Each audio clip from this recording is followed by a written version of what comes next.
আমাদের বাড়ির পাশে এই একটা থেকে দুইটা বাড়ির পাশে এই পুরনো দিঘিটা একসময় অনেক বড় ছিল। দেখেন এর গভীরতা দেখলেই বোঝা যায় যে এটা অনেক বড় একটা দিঘি ছিল। একসময় নাকি এই দিঘিতে অনেক কাজ হতো, গোসল থেকে রান্নাবান্নার কাজ থেকে শুরু করে যাবতীয় সব কাজই এই দিঘিতেই হতো। তো কাল বিক্রমে এই দিঘিটা হয়তো বা শুকিয়ে গেছে বা মানুষের দ্বারাই শুকিয়ে ফেলছে, হয়তো জমি বিরোধও হতে পারে দিঘিটা। কিন্তু দিঘিটা যে যখন ছিল তখন হয়তো বা অনেক সুদর্শন ছিল দিঘিটা। দেখেন অনেকটা জায়গা নিয়ে এই দিঘিটা, আর দিঘির চারপাশটা বাঁধানো খুব সুন্দর করে, মানে মানুষজন এসে বসতে পারে এরকম একটা পরিবেশ দিঘির পাশে এখনও আছে, যেখানে মানুষ একটু বসে সময় কাটাতে পারে এরকম একটা পরিবেশ কিন্তু ঠিক এখনও আছে।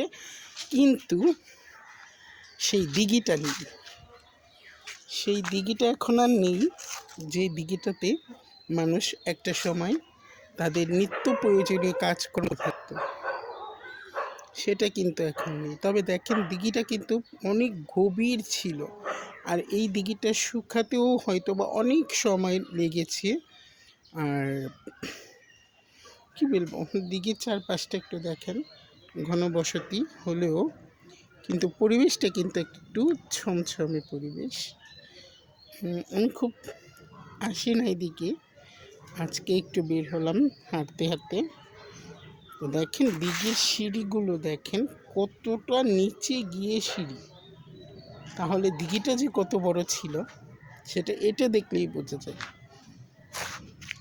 আর বিশেষ করে আমার এই জায়গাটা ভালো লাগে, দিঘির চারপাশটা খুব সুন্দর করে বাঁধানো। এখানে একটা মানুষ সুন্দর করে বসতে পারবে, বেশ সময় কাটাতে পারবে।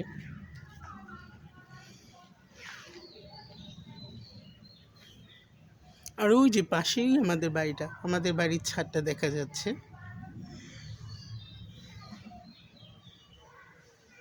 মন খারাপ হলে এখানে এসে একটু সময় বসে নিজের মনের কষ্টটা দূর করা যায়। আমি কিন্তু এখানে বসেই গান শুনছি। তো হাই, দুপুরে খাওয়া দাওয়া শেষে হাঁটতে হাঁটতে দিঘির পাশে চলে আসলাম, এই দিঘির পাশে বসলাম। রোদটাও ভালো লাগছে, একটু ঠান্ডা ঠান্ডা বাতাস। কেমন লাগলো এই দিঘিটা আপনাদের?